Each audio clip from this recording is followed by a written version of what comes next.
You're the one for me. I can't exterminate my feelings for you. I Dumbledore you. Is your name John? Cause you're what's in my mind. Hello guys, happy Valentine's Day. This is the day of love, and in light of that I thought that I was going to share with you my top 5 literary couples. Okay, so the first couple that I want to tell you about is the number 5. This is Katniss and Peeta from the Hunger Games, and you can't really see it, sorry, this is like gonna blind you and everything, but yeah, the Hunger Games. I'm gonna put this down now because I'm gonna blind you otherwise. There we are. From the Hunger Games. I love Katniss and Peeta together. They're so cute because she's like this badass fighter, she's so cool, she doesn't take crap from anyone, and then you have Peeta who bakes bread and he's so cute and cuddly, and he's really strong though, but he doesn't really realise it himself. He needs Katniss to sort of show him what he actually can accomplish if he puts his mind to it, and they've been through so much crap together and they just like let their love speak for itself. They find each other through everything. They try and they still manage to pull through, and they help each other through all these hard times that they have, and I just find that very inspiring and I just love them together. Plus they're like really cute together as well, so that's a plus.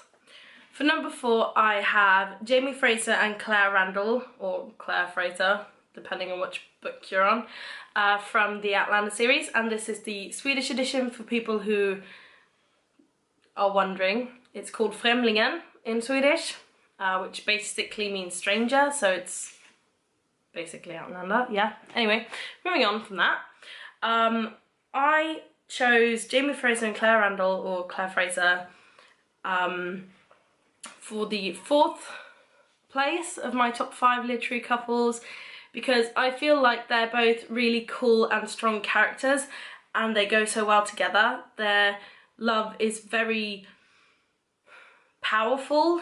There's like nothing small about their love. It's just out there, it's crazy, it's like everywhere, and they want to just fight to stay together. That's what they really want, just be together. And I love how much respect they have for each other and how much they're willing to sacrifice for each other. It's really like, I don't know, they sacrifice so much to be together, and it's just horrible at times but also very beautiful.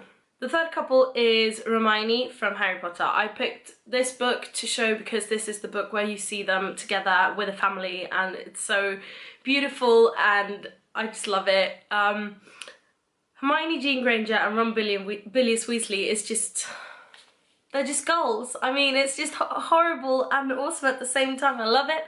And now with Cursed Child as well. Spoiler, like, just skip this bit if you haven't read or seen Cursed Child. It's just that because every time they go to a different time lapse thing, or whatever you want to call it, whatever, I don't know, but Hermione always finds a way to be together. It's so inspiring. It's just amazing. I love it. I fell in love with these two characters like individually. I identify with them both. They are my second and third favourite characters in the Harry Potter universe. I love the Wizarding World and I love all these beautiful couples that have emerged from this Wizarding World, but my favourite out of all of the Wizarding World, I said Wizarding World like 15 times now, but anyway, is Hermione. I love Hermione, and if you do not love Hermione, then what is wrong with you? I mean, seriously, have you read the books? I mean, it's just Hermione forever in my heart, you feel? The second couple of my top 5 is Malik. Of course, Malik. I mean, everywhere Malik. I just love their sort of relationship, really, because it's got real issues and real life, like, sort of problems put into the conditions of a fantasy novel. Their relationship is very mature but also very childish at the same time. I enjoy reading about the different characters and reading their thoughts and what they want with the world out of their point of view. I love reading about them, and I love hearing about them and watching them on the TV show. I love everything Malik, okay? Malik is just perfect. I mean, they're just so right for each other. It's crazy. Oh, and the whole business with like, spoiler again, sorry guys.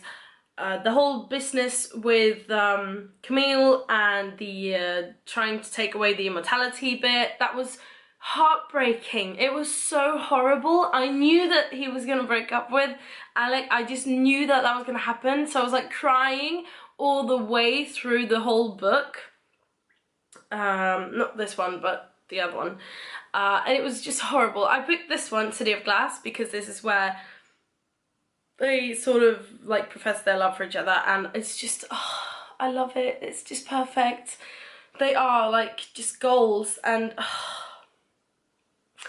I'm so happy about like the TV show writers. They're being so like, I don't know, they're like the hugest Malik shippers I've ever seen. I love that, and it's just, it makes the whole show for me. Malik makes the whole show for me. Malik and Simon are just like the best.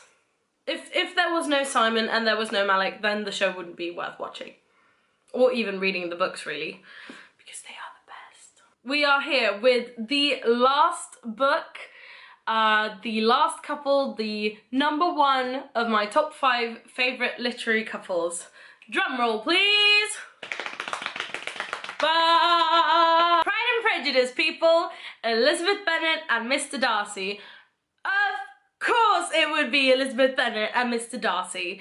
I mean, seriously, how can you go wrong with Jane Austen? You can't. You just can't. No, but this book is the most amazing love story that will ever be.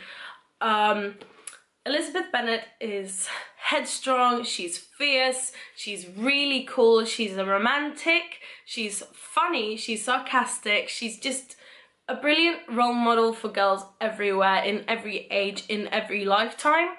She's just so cool, and I fell in love with her when I was like 14, when I read the story the first time, and then I read it again as the zombie version thing. I can't remember who wrote it now, but that was just amazing. That was really cool to see how they've collaborated into like this classic love story, zombies.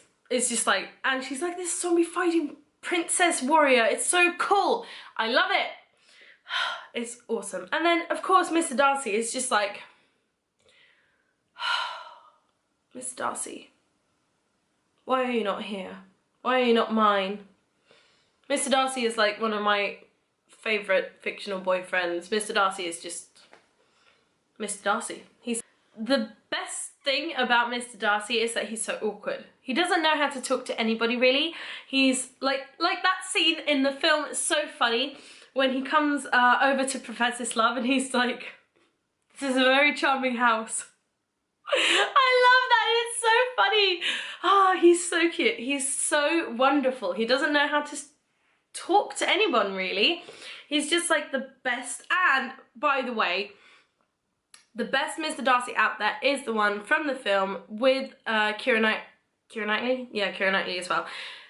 I can't remember his name now, but he's in this like sort of Jack the Ripper detective TV show.